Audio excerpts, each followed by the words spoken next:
higher than the price. And then Ghana didn't give me BBA. Inflation of cost. Cost of project. And one 7 year baby can. And then Ghana give BBA Ghana. Borehole met to be. Borehole nyamia do metimia to be omifie. Tienia assemblies ni ekika. Mamenchi ona memo akwa fa umbra run the report so na ene ensem bebre no na ekoso o my Ghana mu ha. Wohwe eka ya wo man aboa ya amanyosem ho ka na eture bia na ha adwene na asefem pa frese NPP for be hye dwumade bia se NDC ba osenye ye ne ye entini yenye na yekoya foforo NPP nso ba ban mu a wase project we NDC for na hye ase yenye enti eji aka koye ye de enam so ama bosia aka kwaje ni nyina ye de japade amana kan hwere mu aba ba ya rekosem nanso so yes obo for de ne nam ho apaso ene NDC amonyokuo ba ban mu afe ba ko ene fanie ejapade ahodo bebre no a we nya de ya ye drum finfin anase ya ye dru ba bi de aka na do so da bi we ye de NPP aban ye a watene nsa e de afre ho na akase ye bebie eno ena ababa ebo achi bidin asese de amanyosem nti si ebeka ko bia mana hyase ya adwuma na akase NPP fo na ye de ene ye nakora nkonko bie se ebeye na ebefa adwumayefo agum na yenya sika ntua o maka de ene ye na ho korampo nkonko bie ya ama NPP ejapade bebre no a aka nwere mu ne no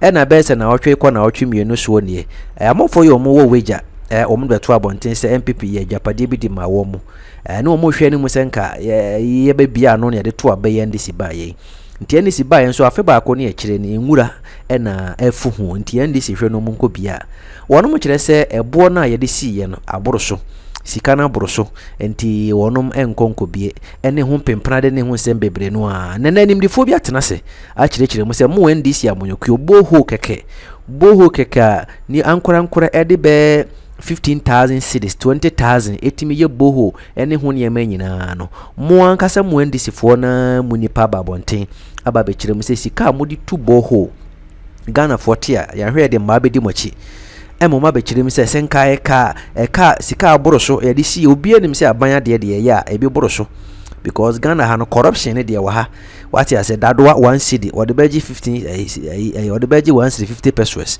enti e ma ban ne boka but eno susu nsi kwan se ade na esese ye bie e ma manfo kwaja ya rehwe no ye de apomudin tutu ni chese ye tutu apomudin ase intwa yie kura na ne kwa bana minta akando o makaka bi de ache ne nya daje na ye ntie mpanifo na NDC amonyuko ne mo de hia oba betena ho de ono anka se onu ne ho ene ye wo mututu bi ma na ne papa yenko na yenko tie nkomo no se de sikwa wadaroma momodian so be like me video wo be share na ode wadwen kire nsusu aba medase me shase free ho na ya hwe enei mampani ene na appointees womo donate 6.1 million Ghana cedis to the Mahama Care. So the nickname the Mahama Care. Na the Ebusane say so we didn't donate and wasn't kind of quiet, but here fanfare home. A leadership that is being shown, and I say we want to publicize it for people to know what we have done. You heard the actual thing on my end, and so what is your take on that one, Prof? Yeah, well, in my first submission, it of a bonim in answers a ben antia, me say, who's in economic square anymore. So our left hand teaching near the morning in Anna, economy one, economy of Ghana, and then had the Konina Cusino. You be born it off and say, so inflation then for Ninano, it must translate into economic development. Yeah. And ebin so a individual be or no dear no. The economic development side near okay. But I may mention others who have challenges. I think that the government of the day must look at. All right. Because I know no one Ghana. So also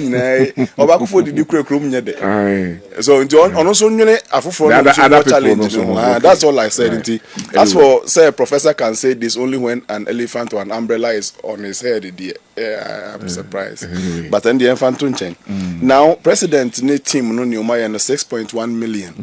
Obi anwa we new or no na ni baby idea no. So we expect him to even do more.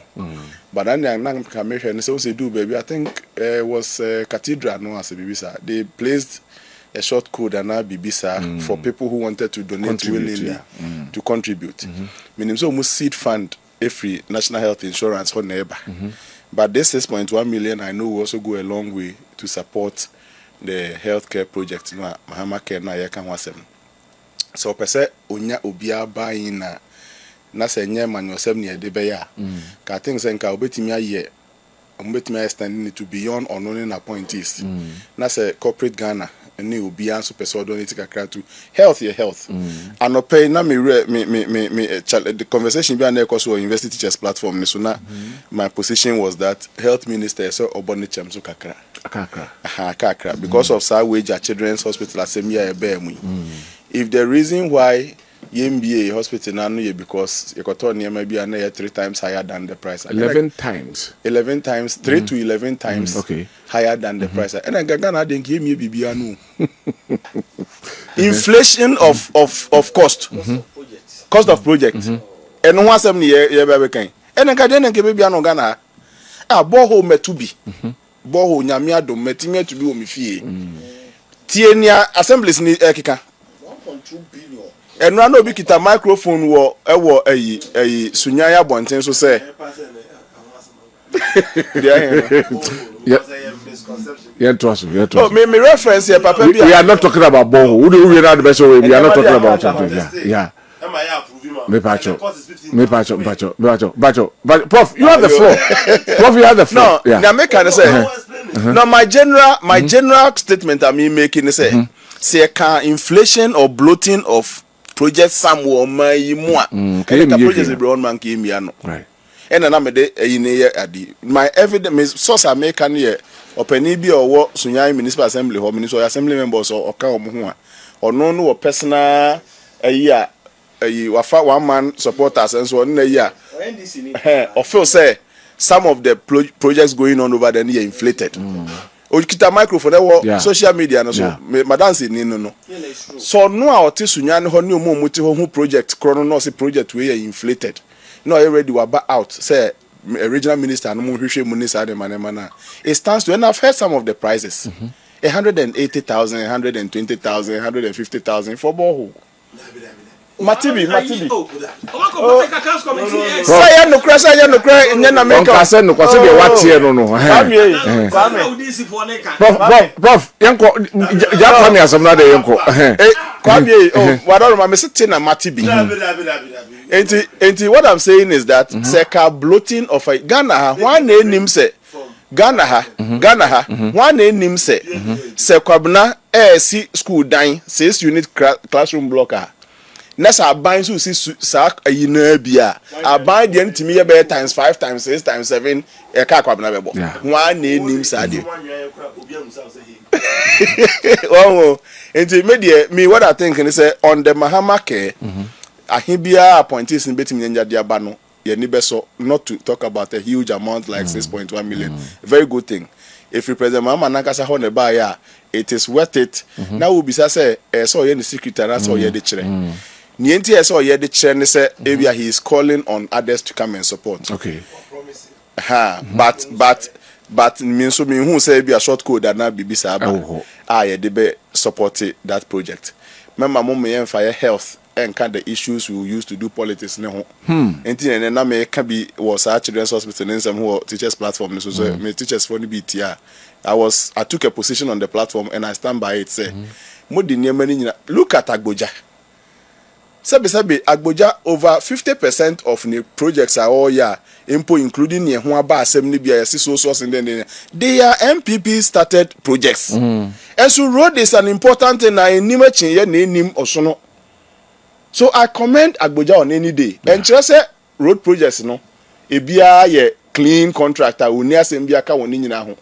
Now was saying say me nua minta kan do kwabna so whether wo assemby kan wa agenda 1112 na ye ready no wo assemby ka wo wage at children's hospital no so what then cannot be the reason why it shouldn't be operationalized. Okay. 14 months after assuming office. Right. That beautiful edifice is still there. Now here for they will give you reasons. From hey, Kumase Mayor Sabreno, Regional Mr. Sabreno. They gave us all the reasons why Crofrom should still be standing there. Then your man here right. Intermediate health. When the time comes and they float a certain number for us to contribute, we will contribute. Now so no. let the health minister be up on his feet. And stop giving me all the reasons why that very fine facility over there and the children who urgently needs it will be allowed to be left to die or whatever their fate may be. But that's it. Patrick, Raf, we from Raf. Kill the Raf, Raf. Patrick, health issues, KOD. Lamb the two together. Yes, health issues, health in general.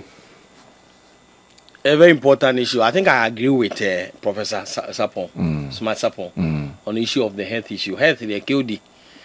Times are a very critical part of life from when I won't say health, healthcare infrastructure and home also. Because you be able to do some payments so on KOD now your own regret. Me. And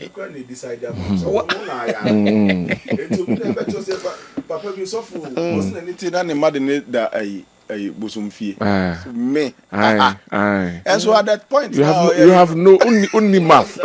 Anyway, my Uncle Patrick, Raf. Yes, and see, Mijiri said, a hospital no. Yes, here you, children hospital no, wage by hospital no, tenements MP. It's a procurement breaches. Any procurement breaches. It's a procurement breaches. Tenements. Mama wani mo nyamfo na hu fefe NPP MP no MP no. And na oni aban NPP aban kabo musi sa hospital. Na NDC ba aban ya we hospital no mbebie no mbie. No mo chese procurement breaches. God, you narrated the history around it. And a crowman is woman tiasia because almost any part almost any. Omu dan yes ye we omehunu. And then young completely and so mehunu. Omo wo see omo te ho na aban twemfidie MPP aban no atwemfidie de aguma ma hospital near complete. Ai nipa betimi akom. Omo so mewu. Abro ni bayi nti aban we see mie dan no. Hey! Go for mu free. Omo so mu mie e na kroma ne tisi abonte so me demonstration. Aka aban no e na obia yi na no agu health minister ne NDC aban ya eti akonwa yi so. Omepa no ayi no abeyi no and on my head that said there were some procurement breaches. Yakotrin letter TB na IMF for the buy na the inflation of the cost of the equipment are higher than the market price. Omubwa. That's IMF letter no. So omubwa. See, Kroma no. Godi, Kroma some no. And then I say okay. Raf, you have Patrick. Mr. Raf, Yanko. And a Kroma na tesi abonte say eh bay. Aden. Ye mai here yalesa. Emfidie papa na kufu ado ne ba omi atoto de agu dan nim. Mumiensa ye yale no munya mo MPP NDC sem no. Se wo be bia ma nimonyam yakotwa mfonyi social media TikTok fo yakotwa ma ya boy kufu ado ne ba omi abaso no krofo iso omumie na kroma na tiasi abontan demonstration aka nsem akese aban anu yie no e no se procurement idea and the infractions ne bo wo soro na de ne gum no former health minister okoboy aba abontan be ya no se mujiri se bi wo montweni pa so eno so etwetwere mobo contractor no so aba abontan so mo to no be fra or the omegina court. Contractor, for a contractor in this country to be bold. Because no problem you any be here. No about one to have casa mo de me bamu amekum me de no be no. Wakama no atum. Na me no me gide se ene atia santima mo yensu bibi mfirim. Mo ene atia santima de enu anum kranfo aye beduru nyame adoma. But I've heard a statement from the Minister of Health, the Ministry of Health, say within 2 weeks. Now, for the canon, inflation is what procurement breaches, if not the demonstration by the people, would the NDC government be giving them assurance within 2 weeks, maybe? I mean, a list of hospitals, uncountable hospitals, MPP are buying in and out of Dr. Mahmoud Baumia. Every year, Sisi, why independent income. NDC aban agency yam commission yam mie yam manipa ngo because ya commission wie bi okwa kwan keto bi na aka so mo mie manipa nkom so mo mie manipa nkom doka prof akase wa hospital wako owasi wako yi Raf address me ofori krom address me Patrick ewia na obekasa o address me ya wo so the show trim ni say ewia na obekasa o Yeah, one abeka sasani akọ. Mama chance me say. Ti won kan so kan no ntum. Yanko. Na Patrick, we do we are about no akasa. Yes. There are several of those hospitals aban NPP aban wie ya esisi ho yesi yenko ho. Na metu minua no me wa santima mu hafo se aban we na so odin. Fa che me nani afura. Na hunu we ntwe NDC aban we. Na maka minja ika. Mampanye joma ama ni CC anie. Mfie nsia oni NDC aban. Mfie nsia nya ka o mfie mienu pe no mu composition. Na aban ko position sana na so asi na hu na bogana fo mo de ha mo bi ehia won ko mampanyi no ayi so ba kwa wale a won che no otuba nche a onua ono so fortunate for him ne mra so ena na point is ni so be boa na mo aye de papa no so mo so ye politics ti mesra santeman say some of the hospitals aye be ya ye betimi atu ho na mo ne anya proper good health care no mo mientu because you know me was wejaba we omutu anamon sense no bezo otu no na de you wejaba we ye de ndi bi o mebie kwan no o mebie kwan no de be kwan de ye tin sutam ni sutam afo ano southeast yenam wuram kura ne kwa yare sa na me chese wejafo ne bie kwan na mamo o bo kwan ma ye me ka so say ye hospitals ni be ye kwan ye ne say one of the excuses omde ma wo regional hospital ni say kwan ye na de ne kwan de futu kwan fom kwa yare sa efutu kwan fom kwa yare sa you can say de me ka kozi ani say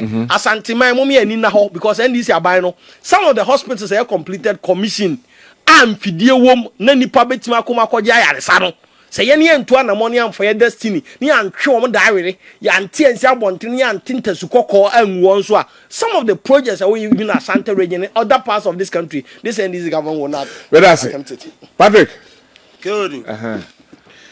Kodi mamenye sa Borehole argument mamen clarify ne maybe one Borehole be nu about 85,000 from local government. Sir, until the MCs in the kind of Yanokre.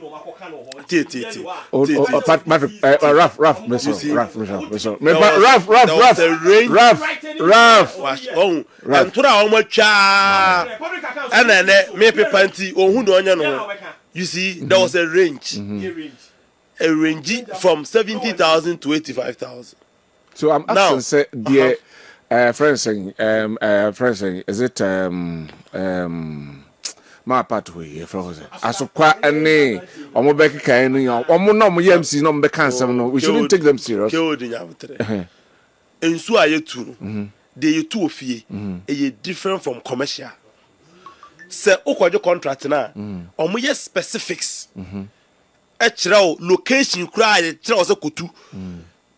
Enti o the machine ebe kwa akobo test na wa pick coordinate na o di aba na o ma prove omo approve on pe bia rock wo because a community ni nyina na eba betwi nso no nti sa okotu nso no na se yeko na area enti nso na yetu e fie no first of all nso yetu o fie no enya ndu bi ni ta Borehole na esuo no enya nu bia e totally different. Okay, again yentu nso keke ne yeko utu nso ni wi a o mante stand a top polytank esisuro akwaji meter we ECG bo ni na wo contract ni uwi a usanso ni bi the cover test 10,000 8,000 Ghana cedis entu ba wie no oh me ba ensu ayetu o de me no me so mbo asa chechirim ensu ayetu no normal no a range from 25,000 to 8,000 downwards normal ensu ayetu no fie no depending on the area.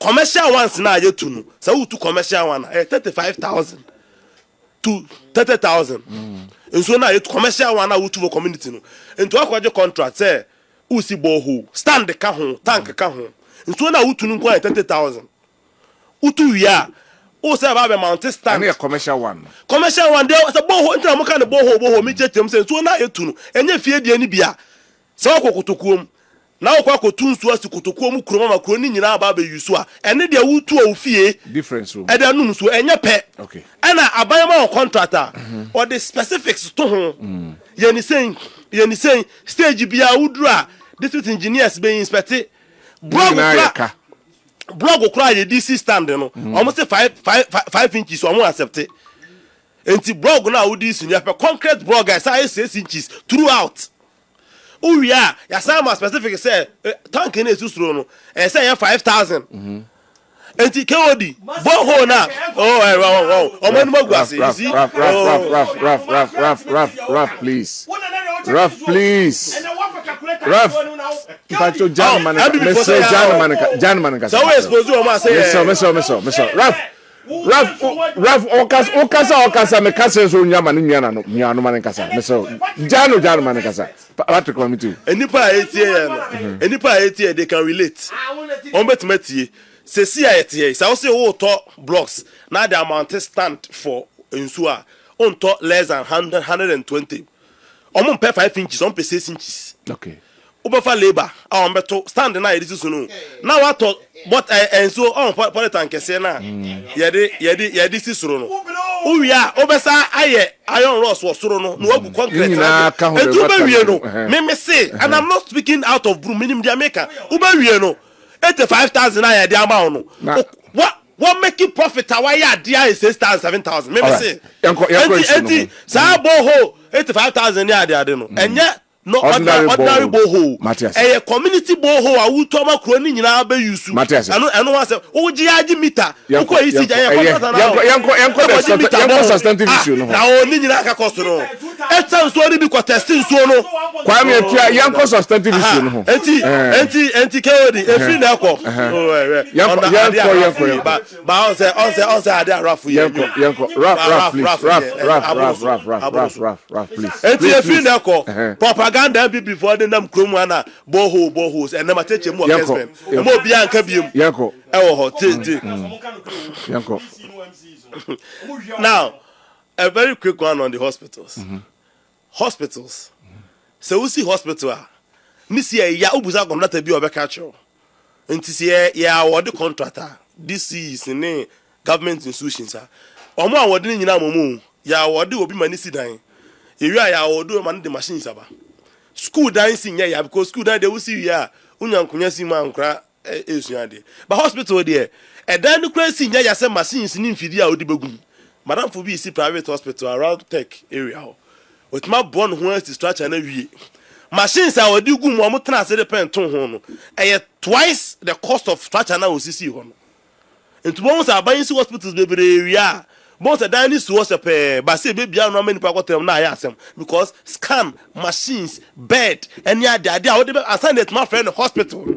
Say we are there, I'm moving home. KOD, so my husband for a china, and answer Monday, my report and call. No go video, no say wait, your friend hospital. And I do maybe a moment kind of crunch, and your politics in tea. And I be before them the cast one and out, Miss Shorter President to crowd do one. Obuza say, now where they didn't want me. Because what mean friend hospital I didn't aka see be hospital anu we na say okay odi you go say we government we ban who be hospital what does it mean if just say ne say me na me see me tipa me say me call me hwe me na who be anu wie na 3-4 months time obi anu ho ya adwuma na say ye asamba be ka say I don't know obi anu ho ya na who ko be wo de nurse ni doctor bi kotena ho busa bi before say time omu commission area hospital na doctor and nurse ni ben na wo omu de ko jina say omu commission entu ko bi hospital na no si wo sa and our friend hospital obi anu ya adwuma nurse ni bi anu doctor bi anu no physician assistant and I say aban na oba ye no o ma ne nya adwuma ye ba ye no na doctors ne nurses si go anya betum mi busa raf so we are then so mumbi ya no ma bi oh bro o ma ko wa ko jina some commission so o ma commission president president I don't know if commission oh bra ayi ba ku ya what the same thing bra one hospital ya commission doctor ni order nurse ni order just NPP ni raf mo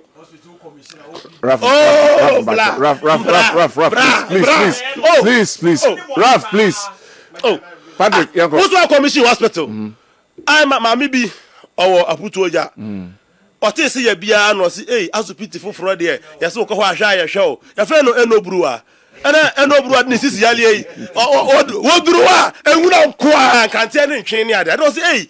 Now hospital my penny the car wow by doctor new nurse new crowd them say tie wage there eh scam you see some come we no me asama na prof can me na ya adwen say no matter the procurement breaches say am pass machines ni nyina wo mu a make it operationalize obia o feel say nipa kro no de oye ne wanye no take the person on and na wo TV so no we just get you see you say no kra o ka ba ko ano free and no should not stop the fact that eniama na omo to aye no omo inflated price no it cannot stop the hospital from operating. Yeah. And whoever is in charge must admit to say they have failed. Okay. What I say, and yes, I say, but my hospital operationalize it. My nurses in comb, doctors in comb, community in some of us. Who we are? Say, I can so being got to, I can so being got on. Name panel 100 cities no year and 5,000. You know, no one dear no one them. Bayan can say, and this is as all Huni Paco New Year. Now, I just can you sound and 10 years like it's in a quarter. I was putting this was saying. That's a big question. Whoever that took that decision, you know. That decision was wrong. What I said. Thank you very much.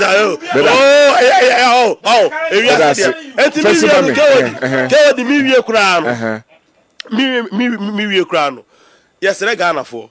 NPP for no to two boba park no so but yes, almost as Mbia or Betibia or Muntin tutu. Because before they say the Omani Abre, or my say Abua, Sabi Yapanachin, or Mumbo, but a Mamma Yebu dear, Kewadi, media. Na prof boka say oh yes say enyamaye NOB pesca onya any idea you see baby I better inflation no see am found massing on the gate na ya san dan kakra become me as a finance person I believe that as a developing country we should not be boosting ourselves of single digit inflation. We don't need it. It should be around in the teens, 15, 16, 14. Now they can never find how. I want to be who say as a developing country your inflation must be. But baby, I like you, but I'm going to call 54%. No, say I'm an single digit. Near to two fundamentals be and sign your man up again. The Muka Kama Skyber system anymore. Or my neighbor bought it. But I see. I meet you. All right. With the hospital in the reference point, but we can look at it across the country as well. Yeah. Your me TV achieve me. Oh, sir. What your mothers do? Me say me sister, also a medical doctor Takrade, and more fast for women in a church. I wish you happy birthday. And for Ralph Patrick, whom we are did you who what you honor now? Say, I dare not Saka, I no part. You see, I can be here. You see, Patramo doctor will move. You're you see, me tea, minimal discussion, we na make us a political class, no, the agro. Oh, and then the real rough. And ya bra all positive vibration pa Rafa obey your mind papa 2 years ago near was some runabout so hono Rafa no Patrick for me now Rafa put defensive papa and then no offensive and then Opegana said, and I no. Yet this hono you make reference to a hospital no Patrick Boame and the nonka Patrick Rafka Kaka. I had there no a Boakwa Kwanzo there police military hospital. Hospital 8 years. Ya anya ho hwe. Ene e BCBM na aware ho. Enkosi da ben ana o ma we e besesa. Resources na akom no enyo mampanyi dada na nadodan kwakufa adusika ana enyo mampanyi ni mahama sika eyaminu mienum sika and hospital onim particles this week na yesu yenua Charles amisa ni yesu no se ka a ball no for 18 minutes 118 minutes that is 1 hour plus when ya jefo almost 1 hour 30 minutes yes say almost 2 hours yes almost 2 hours your man is serious about the health service here kasasem we ensi abra my victim of sa hospital say minua bo dimechi oda konfa noche 5 days. The 5th day, she passed out. No way. Doctor for say so omu ye ne surgery na omu nya intensive care yin bi fencing so. Omu ye konebra. Bibia anya me ya me ka san bia na me su.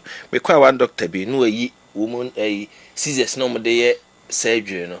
Also we me so nyame de tumi ahye me nsa me otumi a metimi aye hwanhwan. Nipankwa. I tell you. Me we asa me won. Mentam kese pa ne statement ya ma meki. Me ka bia na mood to o hwe me starter me normal would have for 4 years down the line mentimi nyinim free ho because of the same health issues. The American kwesi say on my way ensemhunu ye repeat ache dodo na anu yi anopem so kura nana onkwa so sorry oba o say hill confanoche na me kai ni speech bi a o maaye o say hospital na ye kwa akwaje ayarehwe no hospital na nkasa eyare na ne ye timi asibi di abo ama ye ne a na ye politics with it. Ghana for ye nye serious na sa nkrofo we mienum no ye gyae niema de ma wo ma omo bedane na it is a bank of Ghana somewhere a client no. The essence of auditing is express the opinion and audit be opinion obi a wo hwe me once a prof atari ye black Raf atari you see a black baba ko ye black che ba ko difference here then any opinion na ma chine esere baby a ye kɔ no yentime nto aso saa enema mu ɔden tisie nyeska resources kakra ne adikoye bibisi hɔ a ye mo ho ban.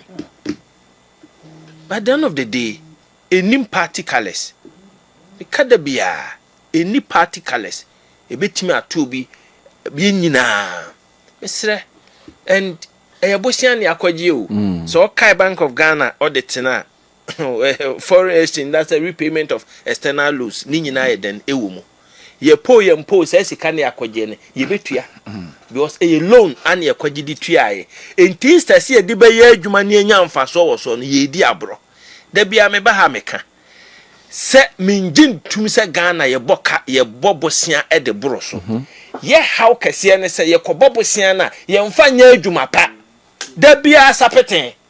Enti ansa na be hu tie road ba ko okrom han ne aguso sapetin more than 4 times en sapetin bia ye bosian de kokoje enti ekwan ba kwa ansa ne be ye na hu sika da ho no. I am sorry emraso Patrick more than na mo say the reset Ghana agenda mumwa na sa we die yensisem from near reset kwabra emre no ko that's ebre na so just 1 minute you are not take over me we see no amanyosem no amanyosem 1 minute no for more miss me mommy's boy for more miss me mama e de Madam Janet Free mama number 76 wow. Very beautiful woman. Wow. Oh, her me, I'm in home. I'm to say, bro, for me, they're not impaired.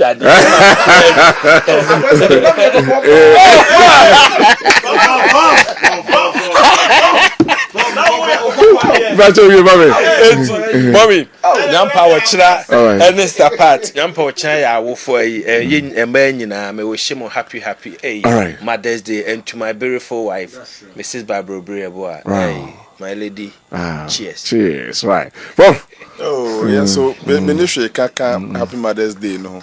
Mo and no more Mutias and your support him. And so our mommies lived with us for 75 years. When the time came, they had to exit, and we are grateful for the time they spent with us. Me mama e fianso ni uniha, but I would up.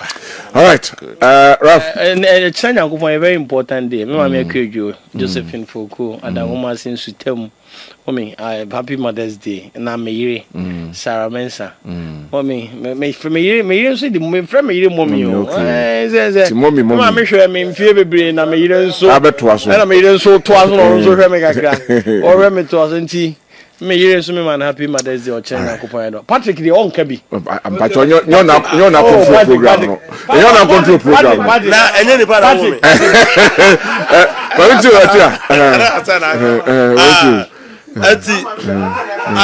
okay. Edi ka ma yarishe Mother's nyina. Happy Mother's Day. Mami fo nyina happy Mother's Day. Na me mami mo doso. Eti mami ka say mami fo nyina. Ba me mami de so obi anim na amajibua.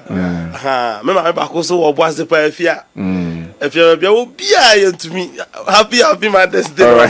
Eti some cause nobody a who free a menya asem. Eti me mami no mu nyina afi wu wi a adofo classmate for asole for oba bia so the days one me mpa ebon say at least omun hye omun animunyam na enye like ehunu adan no for the NPP okwa asokore mampon you can see those buildings say asokore mampon housing project NPP ensa no adwuma so okwa RCC na okwo a lawyer a judge for adan a egu onya asenketo a na okwo atwema nwa bi atwema nwa bi aja George Kumkofo house in here state house in NPP be egu bebrebe so the hospitals are horror basis here ne doctors building e de kan ho a uncountable ti e be say NDC for so so mu ko hye bia se e wo de dey su a omo hwe na omo nka ho asem na ye hu sa adan no sisi and again dollar war form wo the NDC compare NPP amamu fun we amamu kankan we NDC ne mampanyin joma ama ebu ne mampanyin okuma sinti mpese otie yen ti mpese na washa sisi no I'm trying to mampanyin hwe no I know democracy mampanyin Ghana mampanyin hwe amamu kankan we amamu fun we NDC ebu wo the be compare NPP in 2016 yeah campaign yeah major campaign message na ye free SHS 2016 ya to abawie by September 2017 na Akufo-Addo ne Dr. Baomia ye free SHS na Ghana ha kura bia constituency bia district bia efie biara enya aban so mfaso kwala bia ekosuku wo Ghana ha until 2020 a COVID-19 ba ya ye face ye major challenges. I will link that 2020 to 2022 Bank of Ghana kai boy ana ubusa ne say e de na asi Ghana ha yakoboka 44 billion ni ubusa ho asan akọ refer to 2022 9.5 billion keka bigum okay inflation now say about for ne kokwa akua for me no kasa ne since October November December ebesi ne yentu akua for ka NDC abai for the history of this country if we said Ghana buy abai bie ni ho ade adwoma ama ne NDC ayo ma ebida si atoko akuafo koko yes yentu omka ne koko akuafo timi kari koko na one koko krachi koko krachi dwane fa ha na koko kwani afa ha yeti krom ha ene ye de koko koma edwam ni akoton obetra de compare NPP in the history of NPP politics democracy and always NPP ebida oka dollar conform no kasa na free SH no asempa FM opin omo microphone Ghana for so omo nye call extra charges and aba free SHS na edi jamo no na akwala hye school atade kwa yenye examination fee bibia ye free and questions ni problems are what current free SHS what's the dollar of form dollar ni edi buku mu amamu na ubutre Ghana for in practice we don't feel the NDC dollar there see what form no what better ha wo no ho ato udi de ene yeti kroma teacher for bi a trade over 1 year yentu obuka da bia mu ye demonstration ko haruna minister ni office ultimate nkasa as what better ha o promise teacher ni nurse for automatic recruitment for almost mobile ultimate recruitment mbo mo se mama clearance omuko system no so no apply omuntimi apply where amamu any benefit to the ordinary people omunya yenya so mfaso buku na ubuman sari ubuman na dollar wo form dollar be no form me no kasa ne NDC omu major campaign message omu the contract any Ghana for sign 2024 na 24-hour economy 24-hour economy after 1.5 years mampanyi joma ama ne rekurafi Hey, you know what to turn your mouth, what to secretary tomato. Kodi say na mampanyi joma ama ka kire ya so se ebe no awache ebe to bia na do ka se ebe no awache da be no mampani ka se ebe no awache oh kodi da be no ka se ebe no awache radio ayetie radio mampani jina he no ka se ebe no awache hey me say san crofo o mo ti akonwa so me see you one control emotions and your temper we describe o style bia you be wie no anu ho we try compare the NDC NPP Ghana hana minim bone ya NPP for ya Ghana for nti ya mfom so kakra bia the kwan omo de fa so sometimes governance we make errors anyway. We make mistakes na NDC aban ya waba 1.5 years 1.5 years no single policy see as aban we ba ye omutua nkokra foka ana omutua merewa foka omama fa ahodi aba Ghana fo nipakuo bi mu apart from NDC fo a kwame atua mo kwan ya kakraka yi ene mo ntɔ petro mo de da kasa kesiem mo ho atomo nti mo giri se nyina ho atoye stress free ye ka se mo obetena no me fra no powate tie mu saa na minim de mo se de mo sisua mo propaganda ne fa yeti groma agenda one hospitals I kufu adu see here akwan me ba na me nua panyinika say ofri Abreport Junction be do taking almost 2 hours. I was in a meeting as regional officer.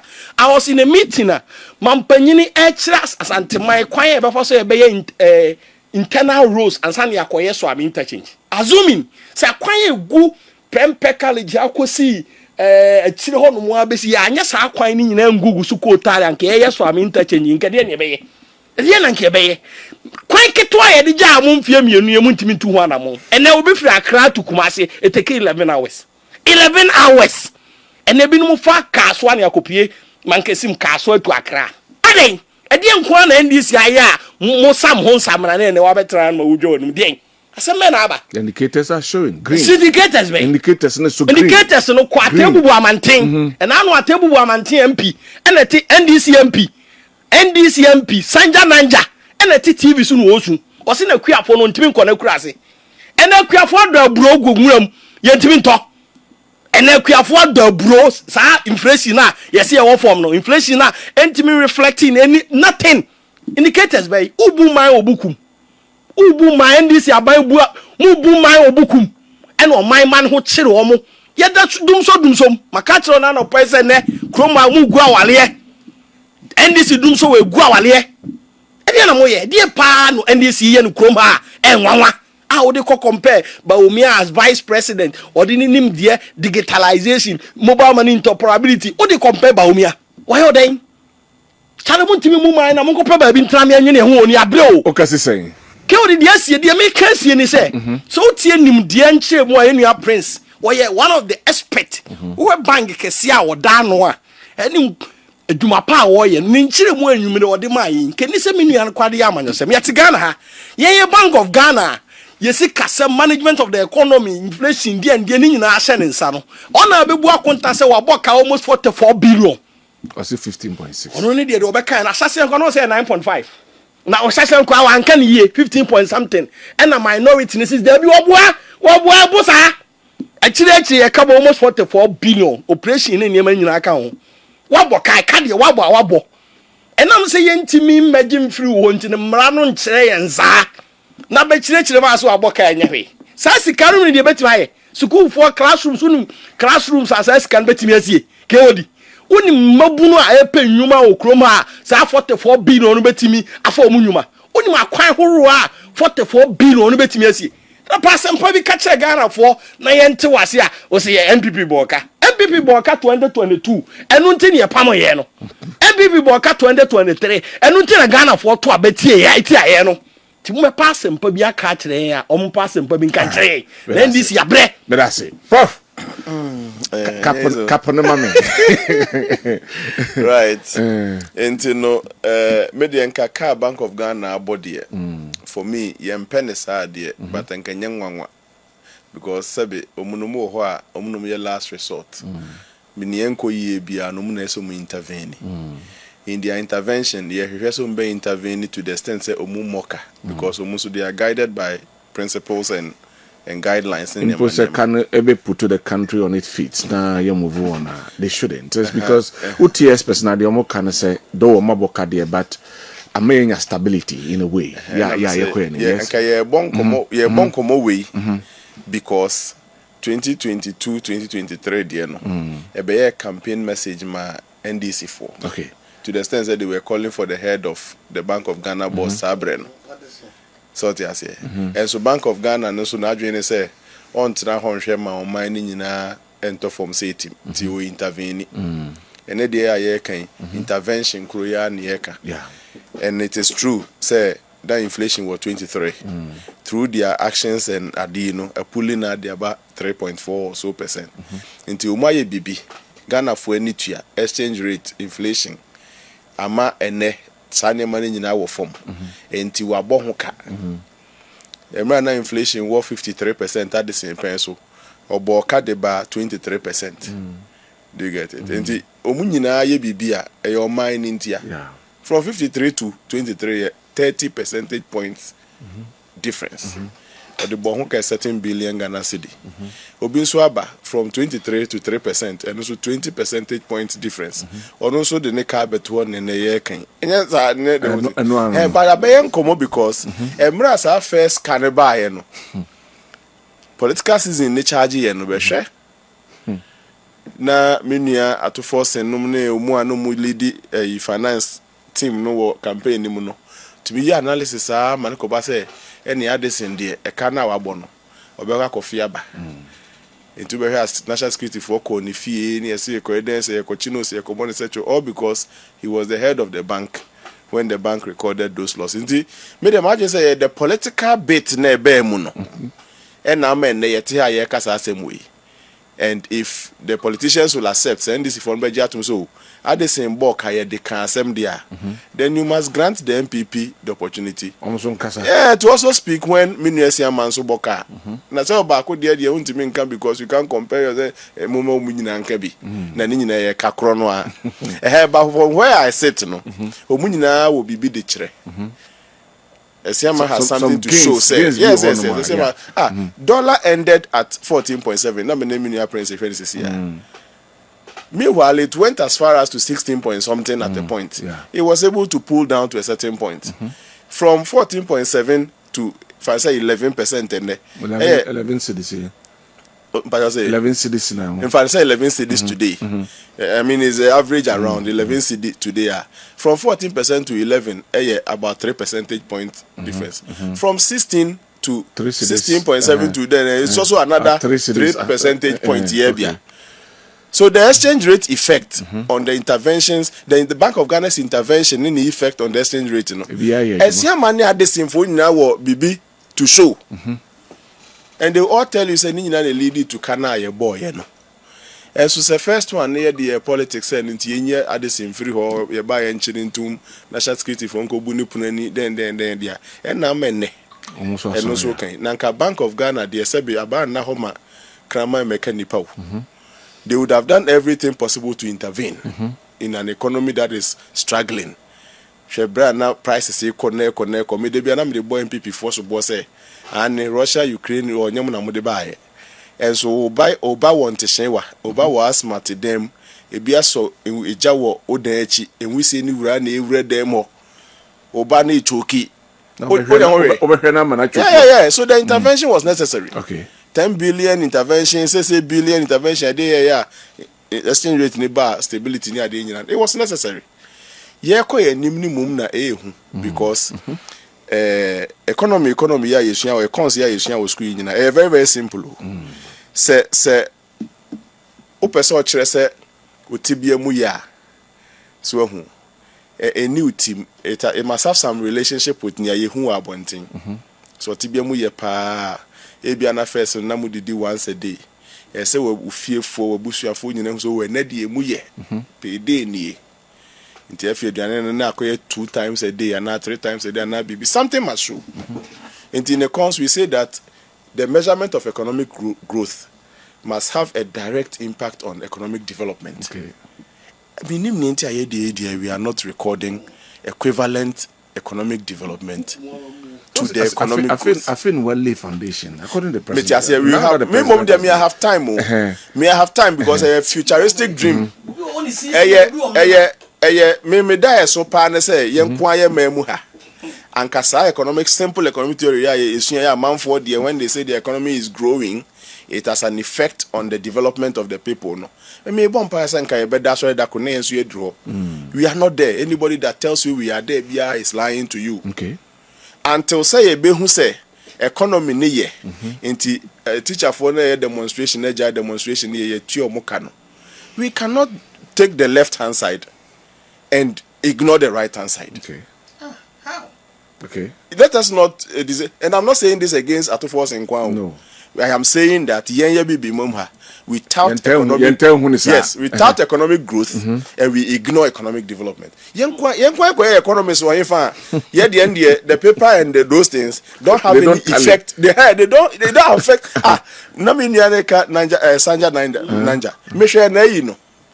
When the economy is growing, that is soon in Yamanama Yeti Wohono, in Yesa Yeti. Hey, who says this year the FA and now Mersu come? Nanya Papa Cronos or Papa Bay. And I'm not blaming the finance minister currently, I'm not blaming the previous guy. Let us all sit at the country and say, before we come to radio and say, BBI a fine, no? I a friend economic growth, no? I and they are upgrading from B- to B, no? I and amongst I think the first 18 African countries, Ghana will be eighth largest economy. Do you get it? The time we begin to tout ourselves on that left hand side, no. Yeah, as a people. Time mufo no eno kra na hye o man man abufo more because me ye obatifie. Na sabi yenire ni skanti ni minidi. Ebia once a day bi. Na ye se wafi dem papa ye yie. Onyeska. When sika ye kaska fe okumasi kro to so nwotwe. You see what I mean? Na say me fie me ne me maame nom ni me nuanom ye da so ti baby eti a let's work towards it. It will be my biggest dream one day say or my be sorry. Not the things we tout ourselves about rigidities are this, where you that, inflation is this, where you that no. Nanka one day nanka translate into economic development. Nanka translate it. Na obia enya ni bebrebe so me sure say ejurafo esu ni ade enya say bia sabio ni kase bi no mu hwe but many omo say ebura ni eton 1,002 me dey about 1,000 and me dey about 900 and me dey about 500 and me dey about 800 and me dey about I will do 400 still I am you see the problem enye omu problem na enye say bia keke say ye nto keke no to the extent say otiso kra ka udi no bi di ade anu kra na say bia 1,000 to 4 boy the mam 8 na fa still I am or the 3,002 or the about 1,001 ya nto the about 1,000 ya nto on fan chana o be so ye den kwabra sisi ya so ye den on fan che na bro ye di anekwa on fan chana and the economics we learned in school no sabe ba kunte ne home free ba na make say at the end of the entire economics we learned in school higher learning economics will equate it into just two ni abaya ya throw from undergraduate ade koni nyina is to stabilize the economy, help it to grow, but at the end of it no I said translate it into what we call economic development. Then na Ghana akayen eno na Ghana akayen inti mesra mini ato first in the team and president team e ba no we otie biase. Yes, you are doing well at the left hand side, but before we can come together and say why are there no yenti mi ntina fie nti say aye papa yesika ni o yes na come the wo fie na ye so light na so na no ayi Tryford ha say yes say dan ye hye generator ne dum so e ka hye aye power me no hye ye dum light into our sun generator na be hye aye e no so generator na light no so ba na bran whatever it is, there was power crash. Metiasie, oh, kwame metiasie. Ebia ne oh nyam. Ebia electrician nenye good. Ebia we, all the factors can be. But I tell you, say, the brebra ma, amani ama. Senka brebra ma, ebia nka mane ama. Ebi mpa nka dan kranka beshe dada. Me nyesa me ka de tia da ewura. ebi anka dan kwa be hye dadaw ba yesi asem si won fichira ye bo din ka ho sisi aye dan ye bebodum so aka ho wa na ekosi dan na ma papa no wa na ekwakoto niam na gum ne ane na ma se wa na ekoto ama no as ashegu. Let's think about how to you do baby a mema mo me money yesu bebiri. Let's not be too happy if we are being praised at the expense of ye praise ye no na ye hyenkrofo bi yaw kokokru ani asabio ya tini sika na so ye mfa man no so te se my o man no ha se se de Ghana baby edu no oh na kwese me papa kwaku aje sapon a yesi sa wa ye na metifie na komodeo. All right, that's it, Prof. My main message in kakra na aba na fe yen toa so ewo hanom. Teacher Bonti ewo Asante Achim of Wasisi. Good evening, Kodi. Let's not deceive ourselves that